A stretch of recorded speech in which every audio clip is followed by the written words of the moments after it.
Police in Austin, Texas have removed dozens of department SUVs from service over carbon monoxide concerns. 6 officers since Friday showed symptoms of carbon monoxide poisoning. They were all driving Ford Explorers. We reported in February that hundreds of drivers claimed the popular SUV was making them sick. Since our report, the number of complaints has nearly doubled. Dash cam video from 2015 shows a California police officer who had passed out behind the wheel crashing into a tree. Kris Van Cleave is at the Austin Police Department with a potential danger to officers. Kris, good morning. Good morning. The Ford Explorer makes up 61% of the fleet of cruisers for the Austin Police Department. That's more than 300 vehicles. And now the agency finds itself debating if it needs to park them all.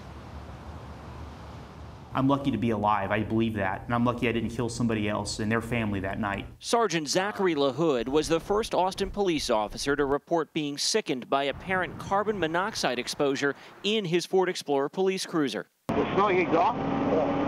I don't remember if I hit a curb or if my head just hit the window and it woke me up, but I remember swerving to miss a head-on collision. That's when I realized, man, I need to get help. Something is wrong. LaHood is still on medical leave and is now suing Ford.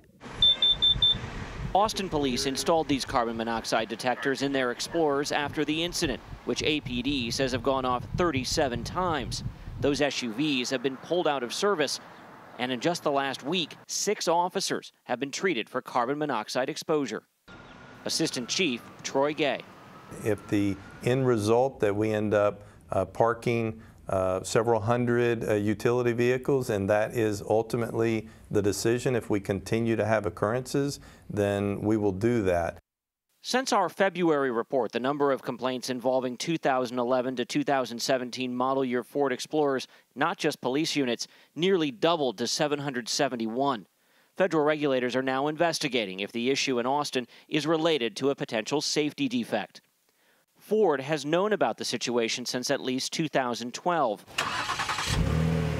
A company representative later acknowledged in a deposition it appears to be a design issue that may allow exhaust, which contains carbon monoxide, to seep in, likely through unsealed seams in the rear of the SUV.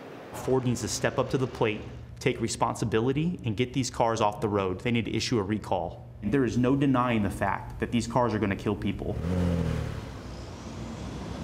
Ford says its investigation found no signs of a carbon monoxide issue in the design of these Police Interceptor Explorers. The company did say that some departments do make modifications after they get the vehicles, and they're working with departments to make some fixes that could solve those issues. Still, the Austin Police Department tells us they've had carbon monoxide issues with vehicles where they made modifications and ones that came straight from the dealer.